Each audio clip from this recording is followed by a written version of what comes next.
हे पिता, मैं तेरी स्तुति करता हूँ। तू अद्भुत परमेश्वर है। तू बहुत प्यार करने वाला परमेश्वर है। तेरे प्यार की सीमा कोई भी मनुष्य नहीं जानता। तू सच में एक सच्चा परमेश्वर है और जो अपने विश्वास को हमारे भीतर रखता है। पिता, मैं तेरी महिमा करता हूँ। आशीष दे अपने बेटे बेटियों को जो आज की शिक्षा को सुनने जा रहे हैं और उनसे तू बातें कर।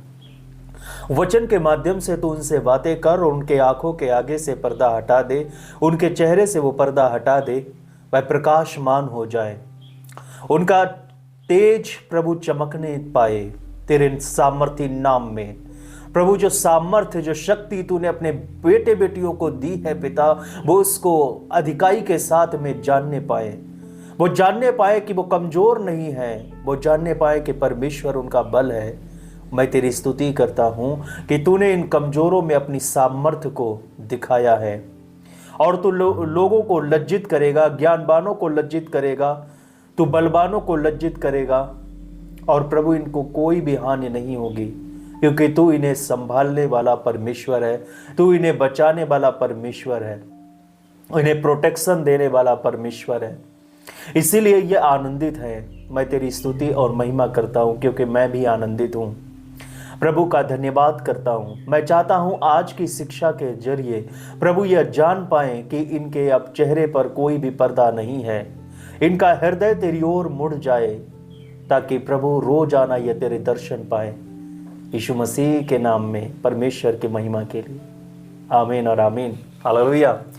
मेरे साथियों, मैंने आप लोगों के बीच में आकर लगातार शिक्षा दी है और मैं मनुष्य के शरीर की रचना के बारे में लगातार आपसे डिस्कस कर रहा हूं, क्योंकि जब तक हम अपने आप को नहीं जानेंगे कि हम कौन हैं और कैसे परमेश्वर ने हमें बनाया है और क्यों हम परमेश्वर का मंदिर है, तब तक हम आगे रेवलेशन में नहीं जा पाएंगे। हम लोग बाहर कुछ अनोखी चीज़ों को ढूंढते हैं क्योंकि हमारा जो देह है वो आंखों की अभिलाषा के कारण भाई बाहरी अनोखी चीज़ों को ढूंढता है। हमारे जो कान है वो बाहरी अनोखी कहानियों को सुनना पसंद करता है, बूढ़ी सी कहानियों को सुनना पसंद करता है। हम कुछ अनोखी बातों को सुनना चाहते हैं, अपने अंदर बहुत सारी चीज़ों को स्टोर करना चाहते हैं, बहुत सारे ज्ञान को स्टोर करना चाहते हैं, लेकिन हम अपने आप को इग्नोर कर देते हैं कि परमेश्वर का वचन कहता है कि तुम परमेश्वर के मंदिर हो। इसका मतलब हम कभी भी समझने की कोशिश नहीं करते हैं कि मैं कौन हूं और क्या परमेश्वर इस मंदिर में लगातार निवास करते रहता है। मैं आप लोगों के बीच में इतने दिनों से वीडियोज को ला रहा हूं और आपने जाना भी होगा कि परमेश्वर आप में निवास करता है। आप कोई साधारण व्यक्ति नहीं है, आप चुने हुए हैं और आपके भीतर परमेश्वर निवास करता है। वो त्रिएक शक्ति आप में निवास करती है क्योंकि परमेश्वर कभी भी अपनी यूनिटी को त्यागता नहीं है। वही यीशु आत्मा के रूप में, जीवंत आत्मा के रूप में तुम में निवास करता है। हालेलुया।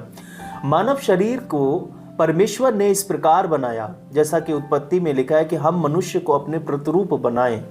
परमेश्वर ने उसे अपने मंदिर के रूप में रचा है। यह बहुत ही इंटरेस्टिंग है कि परमेश्वर हमें मंदिर बनाता है। मानव सृष्टि के साथ में ही परमेश्वर ने हमें इस प्रकार बनाया कि वह हम में रह सके। उसकी योजना हम में रहने की शुरुआत में ही थी। हालेलुया। इसीलिए परमेश्वर का हम धन्यवाद करते हैं कि वह हम में रहता है। हमारा शरीर 3 तत्वों से मिलकर बना हुआ है। पहला हो गया देह, दूसरा हो गया प्राण और तीसरा हो गया आत्मा। और मैंने इनके बारे में आपको बहुत ही डिटेल के साथ में समझाया, बताया है। प्राण के बारे में भी मैंने बताया कि इसके 3 भाग होते हैं, मन, इच्छा और भावनाएं। मन के बारे में भी मैंने बताया, इच्छा के बारे में भी बताया और भावनाओं के बारे में भी बताया। और उसके बाद मैंने आत्मा के 3 भाग बताए, विवेक, अंतर्ज्ञान और संगति। ये बहुत ही अद्भुत है, लेकिन मेरे प्रियों, इनमें से एक अंग ऐसा नहीं है जिसमें प्रेम उत्पन्न हो सके। क्योंकि प्रेम होने के लिए ये इकलौते अंग काफी नहीं है। मन प्रेम करने के लिए काफी नहीं है, इच्छा प्रेम करने के लिए काफी नहीं है, भावनाएं प्रेम करने के लिए काफी नहीं है, और विवेक प्रेम करने के लिए काफी नहीं है, और ना ही अंतर्ज्ञान और ना ही संगति। तो प्रेम कैसे होगा, प्रेम हमारे अंदर कैसे पनपता है, कैसे जन्म लेता है, इसके बारे में आज हम जानेंगे कि वो कौन सा सही अंग है जो प्रेम करता है। हालेलुया। क्या कोई अपने मन से ही प्रेम कर सकता है? अपने मन में ही वह किसी को भी प्यार नहीं कर सकता है, वह उसके बारे में सोच सकता है, लेकिन इच्छा भी स्वयं में किसी से प्रेम नहीं कर सकती है। अब इनको हमें समझना होगा कि जो अंग परमेश्वर ने हम में बनाए हैं, जो भाग हमारे अंदर हैं, ये कितने शक्तिशाली हैं। किसी को भी चुनने के लिए हमें सबसे पहले मन में उसके बारे में जानना पड़ेगा, उस पर मनन करना पड़ेगा, उसके बारे में कुछ सोचना पड़ेगा, और उसके बाद हमारे अंदर इच्छा उत्पन्न होती है, स्वीकृति देना। हालेलुया। जब हमारे अंदर इच्छा उत्पन्न होती है तो मन और इच्छा के बाद हमारे अंदर पनपती है भावनाएं। ये बहुत ही इंपॉर्टेंट है किसी को भी प्रेम करने के लिए। तो भावनाएं हमारे भीतर आती हैं, और ये भावनाएं हमें इमोशन करती रहती हैं, इमोशनल बनाती रहती हैं। और लेकिन एक चीज की कमी होती है, ये सिर्फ और सिर्फ मैंने भाग बताए हैं प्राण के। तो जो लोग अपने प्राण से प्यार करते हैं तो वो कभी ना कभी धोखा जरूर खाते हैं। कई बार ऐसा इसीलिए होता है कि उनको धोखा मिलता है। जब भी वो किसी पर आस लगाते हैं और उनको धोखा मिलता है, वो प्राणों के द्वारा सिर्फ प्रेम नहीं कर सकते हैं। इसीलिए हमें इसमें एक चीज की और जरूरत पड़ती है, और वो जरूरत है विवेक की। जब तक विवेक आपके साथ में नहीं होगा, तब तक आप कभी भी किसी से वास्तविक प्रेम नहीं कर सकते हो। हालेलुया। क्योंकि अगर आप मन, इच्छा और भावनाओं के द्वारा ही प्रेम करोगे तो आप निश्चित ही गिरोगे, और आप कभी भी हैप्पी नहीं रह सकते हो। विवेक आपको ज्ञान देता है, विवेक आपको बताता है कि किस चीज को हमें स्वीकार करना चाहिए और किस चीज को स्वीकार नहीं करना चाहिए। और यह है आत्मा का पहला तत्व। विवेक आत्मा का एक भाग है। तो जब तक हम प्राण और आत्मा के भागों को मिलाकर प्यार नहीं करेंगे, तब तक हम सही प्यार नहीं कर सकते हैं। अगर आप वाकई में किसी धोखे से बचना चाहते हैं तो आपको मन, इच्छा, भावनाएं और विवेक की जरूरत पड़ेगी। विवेक आपको बताएगा कि यह सही व्यक्ति है। हालेलुया। जब हम प्राणों के द्वारा सही और गलत को देखते हैं, जब हम बाहरी रूप रंग में देखते हैं, प्राणों के द्वारा ही हम केवल बातचीत करते हैं और प्राणों में ही रहते हैं, हम धोखा खाएंगे। और वास्तव में हम प्राणों के द्वारा यदि सही गलत का निर्णय करेंगे तो हम उसी पेड़ का फल खाते हैं जिसके लिए परमेश्वर ने हमें मना किया था। लेकिन आत्मा के द्वारा जो विवेक है, जिसमें पवित्र आत्मा निवास करता है, हमारी आत्मा में पवित्र आत्मा निवास करता है, वो विवेक आपको देता है कि इसे स्वीकृति देनी चाहिए। आमीन। हालेलुया। तो आत्मा स्वयं यीशु मसीह की गवाही कैसे देता है कि यीशु ही प्रभु है। कोई भी मनुष्य बिना पवित्र आत्मा के यीशु को प्रभु नहीं कह सकता। क्यों नहीं कह सकता? क्योंकि आत्मा में कोई भी जागृति नहीं है जब तक पवित्र आत्मा उसमें नहीं है। अब पवित्र आत्मा आत्मा में है, और आत्मा के जो तीन तत्व होते हैं, विवेक, अंतर्ज्ञान और संगति, ये एकदम जागृत हो जाते हैं। अब विवेक जागृत हो गया, प्राण आपका ऑलरेडी जागृत है। हर मनुष्य के अंदर प्राण जागृत है, पर आत्मा जागृत नहीं है जब तक उसमें पवित्र आत्मा नहीं है। पवित्र आत्मा के आते ही अब विवेक, अंतर्ज्ञान और संगति जागृत हो गए हैं, वो एक्टिवेट हो गए हैं। प्राण ऑलरेडी एक्टिवेट है, अब विवेक भी उसमें सम्मिलित हो गया है। अब पूरा एक सिस्टम तैयार हो गया है 4 तत्वों का, मन, इच्छा, भावनाएं, विवेक, और ये बनाता है एक अंग, और वो बनता है हृदय। आमीन। परमेश्वर ने हृदय को रचा है इसीलिए कि वह दूसरों से प्रेम रख पाए। कोई भी शरीर का अंग प्रेम करने के लिए नहीं है, केवल हृदय एक ऐसा अंग है, ऐसा एक भाग है शरीर के अंदर जो प्रेम करता है, क्योंकि इसमें होते हैं मन, इच्छा, भावनाएं, विवेक। मैंने पिछली वीडियो में आपको यही तो सिखाया था। तो प्रभु से प्रेम हम केवल हृदय में कर सकते हैं। हम हृदय के साथ में उसको प्रेम करते हैं और विवेक बताता है कि यीशु मसीह को स्वीकार करना चाहिए या नहीं। आमीन। हम यीशु मसीह पर मनन चिंतन करते हैं और उसके बाद उसके प्रति हमारी इच्छाएं उत्पन्न होती हैं, उसके बाद हमारी भावनाएं उसके साथ जुड़ती हैं और विवेक हमें बताता है कि यीशु मसीह को तुम्हें क्यों स्वीकार करना चाहिए, यीशु मसीह पर तुम्हें क्यों विश्वास करना चाहिए। और जब विवेक के माध्यम से भी हम यीशु मसीह को स्वीकार कर लेते हैं और उसकी स्वीकृति मिल जाती है, यीशु मसीह को आप कभी भूल नहीं सकते। यीशु मसीह को आप अपने जीवन से कभी दूर नहीं कर सकते हो और ना वो कभी आपसे दूर होगा। आप दूर कर ही नहीं सकते हो, आप उसे नहीं कर सकते हो। यस, आप उसे नहीं कर सकते हो, आप उसे इनकार भी नहीं कर सकते हो जब आप इन चीजों के द्वारा आप अपने परमेश्वर को प्यार करते हो। इसीलिए तो प्रभु ने कहा अपनी सारी बुद्धि से, बुद्धि यानी कि मन से, अपने सारे मन, अपने प्राण, अपनी आत्मा से उससे प्यार करना। आत्मा का इसी भाग के द्वारा हमें स्वीकृति मिलती है कि हमें यीशु मसीह को क्यों स्वीकार करना चाहिए। आमीन। तो इसीलिए हमें जो जीतना होगा वो है हृदय। हृदय को हमें जीतना पड़ता है क्योंकि हृदय कई बार हारता है, कई बार सांसारिकता में रहकर ये अलग हो जाता है और हमारे अंदर स्पिरिचुअल चीज़ों को नहीं आने देता है। हमें अपने हृदय को जीतना होगा। स्पिरिचुअल लाइफ को पाने के लिए हमें अपने हृदय को जीतना होगा। यस, आमीन।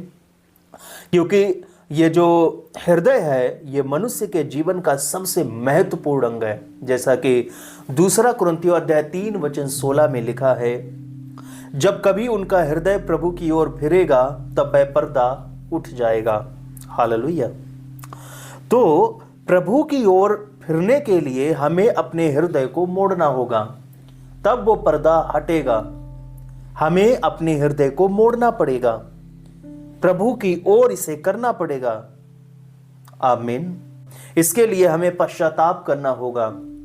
हमें हर एक चीजों के लिए जो विवेक हमें जानकारी देता रहता है कि इन चीजों को तुम्हें नहीं करना चाहिए, उसको तुरंत यीशु के लहू से ढांप देना है और आगे कुछ ऐसा काम नहीं करने का हमें निर्णय लेना है और प्रभु से हमें लिपटे रहना है। हमें रोजाना पश्चाताप करना है। पश्चाताप का वास्तविक मतलब क्या है?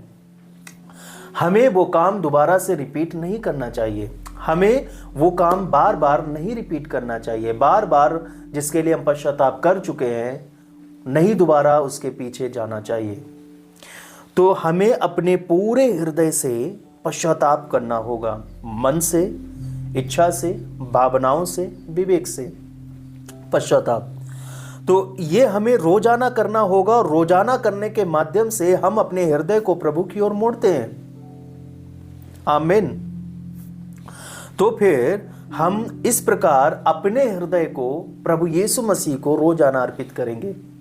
जैसा कि आप भजन संहिता 5 में भी पढ़ोगे, मैं प्रतिदिन अपना चढ़ावा सजाता हूं, मैं भोर उठते ही तेरे दर्शन की प्रतीक्षा करता हूं, प्रतिदिन अपना चढ़ावा सजाता रहता हूं। हमारा हृदय प्रभु की ओर मुड़ना अवश्य है, तब ही वो पर्दा हटेगा, तब ही हम रिविलेशन की तरफ पहुंचेंगे, तब ही हम उसकी गहराई को जान पाएंगे। हालेलुया। और तब ही मैं कह सकता हूं कि आनंद उठा पाएंगे। 4 बातें होती हैं जो हमें प्रतिदिन करना चाहिए और वो 4 बातें क्या है मैं आपको बताता हूं। सबसे पहला मेरा जो बात है वो क्वेश्चन के साथ में शुरू होता है कि आपका हृदय कहाँ और किस दिशा में है। कौन सी दिशा में आपका हृदय है और कहाँ है आपका हृदय। तो जैसा कि अभी मैंने पढ़ा था 2 कुरिन्थियों 3:16 में कि जब कभी उनका हृदय प्रभु की ओर फिरेगा तब वह पर्दा उठ जाएगा। तो हमारा हृदय केवल और केवल प्रभु की ओर होना चाहिए। आपका हृदय कहीं और नहीं होना चाहिए, केवल प्रभु की ओर।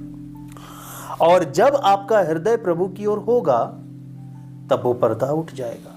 लेकिन हमें अपने हृदय को प्रभु की ओर मोड़ने के लिए रोजाना हमें क्या करना होगा? हमें निश्चय ही यह प्रार्थना करनी चाहिए, हे प्रभु होने दीजिए कि मैं अपना चित्त आपकी ओर लगाऊं, मैं अपना चित्त तेरी ओर लगाऊं, प्रभु होने दीजिए। हमें यह रोजाना इन शब्दों के साथ में प्रार्थना करने की आवश्यकता है। हमें प्रभु को कहने की जरूरत है, प्रभु होने दीजिए कि मैं अपना चित्त तेरी ओर लगाऊं। प्रभु होने देता है, प्रभु अलाउ करता है कि यस डू इट।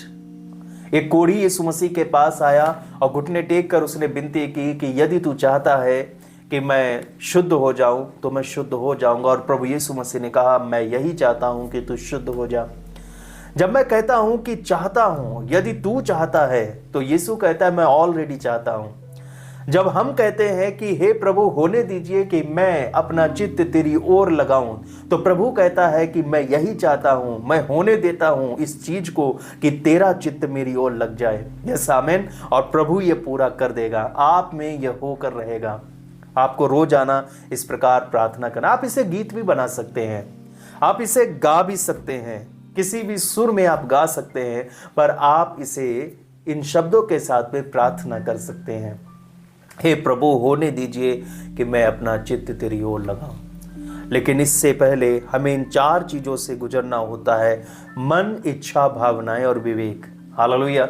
हमें प्रतिदिन ऐसी हर एक चीज के लिए रिपेंट कर लेना है, जिन चीजों के लिए हमारा विवेक कहता है, लेकिन जो पुराना हो चुका है उसके लिए हमें बार बार शोकित होने की जरूरत नहीं है। लेकिन मसीही जीवन में कई बार ऐसा होता है कि बीच में बार बार हमें वो पुराने चीजें ख्याल आते हैं, तो उनको तुरंत इग्नोर करना है कि ये मैं ऑलरेडी इसके लिए पश्चाताप कर चुका हूं। लेकिन ऐसा होता है कि मसीही जीवन जीते हुए प्रेजेंट टाइम में कोई ऐसी मिस्टेक, कोई ऐसी गलती जो विवेक हमें बताता है, और विवेक वास्तविक में क्या है, वो आत्मा है, वो पवित्र आत्मा है। क्योंकि पहले वो आत्मा नहीं था पर अब है, तो वो आपको वास्तव में, विवेक तो बताता ही है, वो तो एक भाग है, लेकिन वास्तव में मैं कह सकता हूं कि आत्मा आपको बताता है कि आपको इसके लिए पश्चाताप करना है, उसको स्वीकार कर लेना है। कई लोग ऐसा होता है कि स्वीकार नहीं करते हैं, और जो लोग प्रभु से दूर होते हैं वो स्वीकार नहीं करते। उनको लगता है कि मैं ही ठीक हूं, उन्हें केवल अपने आप में ही खुद की चीजें ठीक लगती हैं और दूसरा हमेशा गलत लगता है। पवित्र आत्मा हमें बताएगा कि आपको यहाँ पर पश्चाताप करना है, क्योंकि आप यहाँ पर गलत हैं। आपको इस बात को मानना होगा।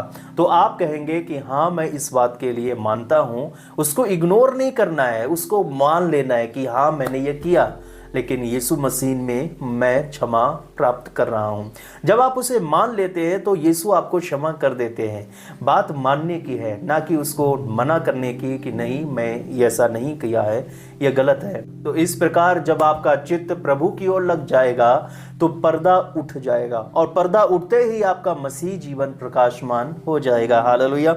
और दूसरा काम जो आपको करना पड़ेगा वो है विश्वास। सबसे पहले हमें हृदय को डायरेक्शन देना होगा, प्रभु की ओर उसका चित्त लगाना होगा, और दूसरा है विश्वास। यह विश्वास होना बहुत जरूरी है। जब आप पहला स्टेप कंप्लीट कर लेते हैं कि हे प्रभु होने दीजिए कि मैं अपना चित्त तेरी ओर लगाऊं, अब आपको विश्वास करने की जरूरत है कि हाँ मैं प्रभु में अब लगा हुआ हूं, मेरा चित्त अब प्रभु में। हमें विश्वास करने की जरूरत है, जो भी हमें वचन मिलता है उस पर विश्वास करने की जरूरत है। जैसा कि रोमियो अध्याय 10 वचन 9 से 10 में लिखा है, यदि तू अपने मुंह से यीशु को प्रभु जानकर अंगीकार करे और अपने मन से विश्वास करे कि परमेश्वर ने उसे मरे हुओं में से जिलाया, तो तू निश्चय उद्धार पाएगा। क्योंकि धार्मिकता के लिए मन से विश्वास किया जाता है और उद्धार के लिए मुंह से अंगीकार किया जाता है। तो धार्मिकता के लिए हमें मन से विश्वास करने की जरूरत है, और उद्धार के लिए हमें मुंह से अंगीकार करने की जरूरत है। तो विश्वास करना मन का या इच्छा का या आत्मा का कार्य नहीं है। यहाँ पर जो मन से विश्वास करने की बात कही गई है, यह वास्तव में हृदय के लिए है, क्योंकि हृदय में भी मन आता है, क्योंकि प्राण के अंग और आत्मा के प्रथम अंग से मिलकर ही तो हृदय बना है। तो यहाँ पर जो मन से विश्वास के बारे में बात की गई है, वास्तव में हृदय के बारे में है कि हमें हृदय से विश्वास करने की जरूरत है। तो अपने पूरे हृदय से प्रभु पर विश्वास करना है। हालेलुया। जब चित्त प्रभु में लग जाता है तो हमारे हृदय में विश्वास जागृत होता है, विश्वास, और उसको आप अलाउ करें कि मैं विश्वास करता हूं, और परमेश्वर का वचन जो कुछ भी कहता है उस पर हृदय से विश्वास करना है। और जब हमारा हृदय विश्वास से भर जाता है तो मैं कह सकता हूं कि हमारा हृदय शंका रहित हो जाता है, और यही तो हमें चाहिए। हमारा हृदय शंका रहित होना चाहिए, यही तो चाहिए प्रभु को। अब आती है तीसरी बात, विवेक का दोष दूर करने के लिए हमें हृदय पर छिड़काव डालना है। इब्रानियों अध्याय 10 वचन 22 में आप इसे पढ़ सकते हैं। यह छिड़काव हृदय के कौन से भाग पर होना चाहिए? चौथे भाग पर। हृदय का चौथा भाग क्या है? विवेक, जो कि आत्मा का पहरेदार है, सबसे प्रथम स्थान, क्योंकि आत्मा एक ब्रिज है। प्राण से आत्मा की ओर जाने के लिए हृदय ब्रिज है, और ये विवेक जो है वो पहरेदार है, आत्मा का पहरेदार, जो बताता है कि किसको स्वीकृति देनी है, किसको अस्वीकृत करना है। तो इस पर हमें छिड़काव करना है, इस पर छिड़काव करना है, ताकि विवेक का सारा दोष दूर हो जाए। विवेक हमें एहसास दिलाता है कि हम कितने मामलों में गलत हैं। उन्हीं बातों का हमें अंगीकार करके, हृदय से पश्चाताप करके यीशु का लहू उस पर छिड़कना है। और कैसे हमें ये छिड़काव करना है? जितना अधिक हम उन बातों को मान लेते हैं, उतना ही यीशु मसीह का मुक्ति देने वाला लहू हमारे विवेक पर अप्लाई किया जाता है। आमीन। और इसके बाद लास्ट बात जो मैं आपको बताने जा रहा हूं, तो वो है हृदय का नवीनीकरण। तो पहला मैंने आपको बताया कि हमें चित्त प्रभु की ओर लगाना है, दूसरा हमें विश्वास करना है, और तीसरा है कि हमें विवेक का दोष दूर करने के लिए हृदय पर छिड़काव करना है, और चौथा है नवीनीकरण। जब आप 3 स्टेप कंप्लीट कर लेते हैं तो आपका हृदय नवीनीकरण होना चाहिए, क्योंकि यहेजकेल अध्याय 36 वचन 26 में लिखा, मैं 25 को वचन पढ़ता हूँ, लिखा है, मैं तुम पर शुद्ध जल छिड़कूंगा और तुम शुद्ध हो जाओगे, और मैं तुमको तुम्हारी सारी अशुद्धता और मूर्तों से शुद्ध करूंगा। वचन 26 कहता है, मैं तुमको नया मन दूंगा और तुम्हारे भीतर नई आत्मा उत्पन्न करूंगा, और तुम्हारी देह में से पत्थर का हृदय निकालकर तुमको मांस का हृदय दूंगा। यहाँ पर नए हृदय की बात कर रहा है। यह वास्तव में हृदय का नवीनीकरण है। जब दोष दूर हो गया, डायरेक्शन उसकी प्रभु की ओर लगी हुई है, हृदय में विश्वास है, प्रभु तो यही चाहता है, प्रभु यही चाहता है, ऐसा ही हृदय चाहता है, और वो हृदय आप में अब हो गया है। यही तो हृदय का नवीनीकरण है।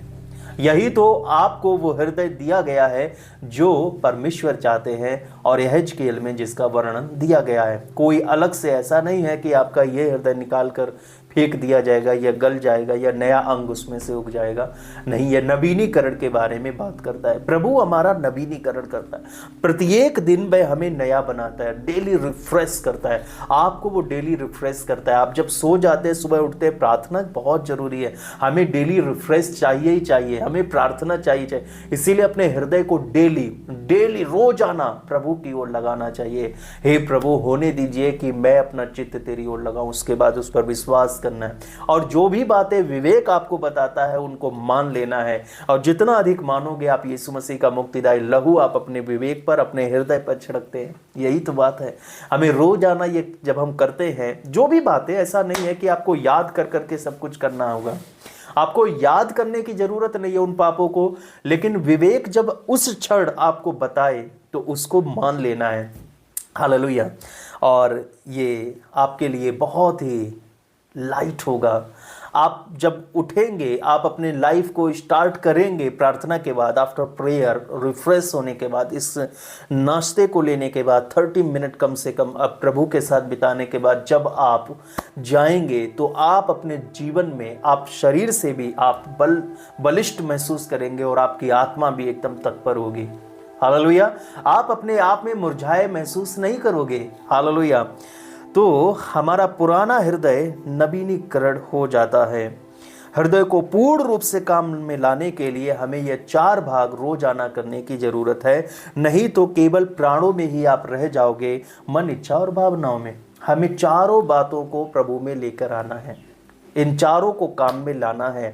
तब आप एक अच्छा और प्रेमी व्यक्ति बन सकते हैं, क्योंकि हृदय का काम ही है प्रेम करना।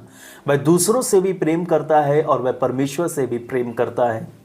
यस, यही हृदय का कार्य है। परमेश्वर ने सबसे इंपॉर्टेंट अंग दिया है, और जब प्रेम नहीं है तो आपके दर्शन बेकार, आपके रिवलेशन बेकार, आपकी भविष्यवाणियाँ बेकार, आपका मुर्दों को जिलाना बेकार, आपका हर एक कार्य बेकार, अगर प्रेम नहीं है। और प्रेम हृदय में आएगा, और हृदय एक्टिवेट नहीं है, हृदय मुरझाया हुआ है, हृदय में प्रभु की ओर डायरेक्शन है ही नहीं, प्रभु की तरफ हमने लगाया ही नहीं है, तो फिर आप कैसे करके एक मसीही जीवन जी सकते हैं। इसीलिए मैं आपको वो चीज़ें बता रहा हूँ जिनके माध्यम से आप प्रभु तक पहुँच सकते हैं। मैं आपको बाइबल से उन सारी बातों को, लुभावने वाली बातों को नहीं बता रहा हूँ जो आपको लुभावनी लगे, आपके कानों को अच्छा लगे, आपको कठिन बातें बताऊँ। मैं आपको कभी भी किसी भी चीज़ के लिए मैं कठिन बातें नहीं बताता हूँ। इसीलिए सब कुछ प्रभु ने तुम में कर दिया है। उसने इसीलिए तो सलीब पर कहा कि सब पूरा हुआ। वो अपना काम कर चुका है, अब मनुष्य को जानने की जरूरत है। हालेलुया। तो मैं आपको जो शिक्षा दे रहा हूं, आपको इस पर विश्वास करने की जरूरत है और इस पर चलने की आवश्यकता है। प्रभु आपके विवेक में सारी बातें बताएगा। इन शिक्षाओं को भी वो अलाउ करने के लिए आपका विवेक आपको बताएगा, जो पवित्र आत्मा तुम में है। हालेलुया। प्रभु आपको आशीषित करे। पिता, मैं तेरी स्तुति करता हूँ आज की इस अद्भुत शिक्षा के जरिए अपने बेटे बेटियों से तूने बातें की हैं। मैं जानता हूँ कि इनमें से बहुत लोगों को तूने अपना संदेश पहुँचाया है और यह वचन प्रभु किसी न किसी के लिए ज़रूर है प्रभु परमेश्वर, और जिसके लिए भी ये संदेश है वो जरूर लिखेगा, बताएगा कि आज का संदेश ये मेरे लिए ही था। पिता, तूने आज की जो शिक्षा हमें दी है इसके लिए मैं तेरा बहुत बहुत धन्यवाद करता हूँ। इसी प्रकार अपने बेटे बेटियों को सिखाता रहे, उन्हें बताता रहे और प्रभु उन्हें करने में प्रभु उनकी सहायता कर। जो इन्हें करना चाहते हैं पिता वो कर पाए प्रभु, कोई भी चीज़ उनके लिए कठिन ना लगे। मैं चाहता हूँ प्रभु इनके लिए प्रभु तू मदद बन। प्रभु तू ही मददगार है पिता, तू मदद करने वाला परमेश्वर है, तू कभी भी किसी को त्यागता नहीं है पिता, तू इनकी सहायता कर। हे पिता, शारीरिक चीज़ों में प्रभु कुछ ऐसी चीज़ें हैं पिता जो इनको परेशान कर सकती हैं, कुछ ऐसी बातें हैं प्रभु जो इनको डिस्टर्ब कर सकती हैं। मैं चाहता हूँ प्रभु वह इनके जीवन से दूर हटे और हर एक बुरी बातें यीशु तेरे सामर्थ्य नाम में इनके जीवन से दूर जाए, और जो चीज़ें प्रभु इनके लिए ठीक नहीं है उनको प्रभु इनके जीवन से निकाल फेंक, दूर कर मेरे खुदाबंद परमेश्वर। इन्हें प्रभु परमेश्वर तू डिवाइन हेल्पर्स दे, इनकी तू सहायता कर प्रभु यीशु तेरे नाम की महिमा के लिए। प्रभु इनको हर एक ऐसे जाल से जो शैतान ने फैलाए हैं, दुष्ट ने फैलाए हैं, इनको फंसाने के लिए, इनको बहकाने के लिए, इनको तोड़ने के लिए पिता उन सारे बहलिए के जालों को तू तोड़ दे। ये सामने हर एक जुए को फाड़ दे। नहूम 1:13 के अनुसार हर एक जुए को तू फाड़ दे पिता परमेश्वर। इनके ऊपर किसी भी प्रकार का बंधन कर्ज ना रहे। यीशु की आशीष ही आशीष इन पर बनी रहे। मैं प्रार्थना करता हूँ यह ब्लेसिंग के वर्ड्स जो मैं इस वक्त निकाल रहा हूँ, मैं बोल रहा हूँ खुदाबंद, हर एक जन के ऊपर यह आए जो तेरे कहलाते हैं। इन पर तेरी आशीष हो पिता, और प्रभु परमेश्वर यह रोजाना रिफ्रेश हो पाए, रोजाना तुझ में आनंदित हो पाए, इनका हर एक दिन आनंदमय होने पाए आत्मा में। हाँ पिता, सब कुछ तेरे नाम की महिमा के लिए यीशु मसीह के सामर्थ्य नाम में, आमीन और आमीन। हालेलुया। प्रभु आपको बहुतायत की आशीष दे। मैं इस वक्त आप लोगों को एक ही बात कहना चाहूँगा कि हमें परमेश्वर के राज्य के लिए बोना अवश्य है। स्क्रीन पर दी गई जानकारी पर आप अपना बीज जरूर बोएं, क्योंकि ये इम्पोर्टेंट है। जब आप बीज बोते हैं वास्तव में आप परमेश्वर के राज्य के लिए एक बड़ी मदद कर रहे होते हैं, क्योंकि ना जाने ऐसे परिवार है जहाँ तक अभी वचन नहीं पहुँचा है और वहाँ आपका बीज मदद कर सकता है। और आपको भी सुसमाचार जब मिला था तो किसी ने बीज जरूर बोया होगा, उसी बीज की मदद से ही आपको वो वचन मिला। वो पासवान आपके पास आया, वो भाई आपके पास आया, या कोई पत्री या कोई ट्रैक्स आपके पास आए, कोई बुक आपके पास आई, वो सब किसी का बीज है, किसी की मेहनत है, किसी की कमाई है जिसने आपके लिए बोया था। इसी प्रकार अब ये समय है कि हम दूसरों के लिए बोएं। हालेलुया। ताकि आप फसल काट सके। आपको तो फसल मिलेगी मिलेगी। मैं हमेशा कहता हूँ जो बीज बोता है उसको अपनी उस फसल की चिंता करने की ज़रूरत नहीं है। हमें तो यह देखना है कि किसको वचन मिलेगा जाकर मेरे बीज बोने से। यस आमीन। किसको यह वचन मिलेगा मेरे बीज बोने से। और परमेश्वर कितनी आशीष देगा जब वो बपतिस्मा लेगा, जब वो अपना मन परिवर्तन करेगा। ये कितना अद्भुत है। आप आशीषित होंगे, आपका बीज आशीषित होगा ही होगा।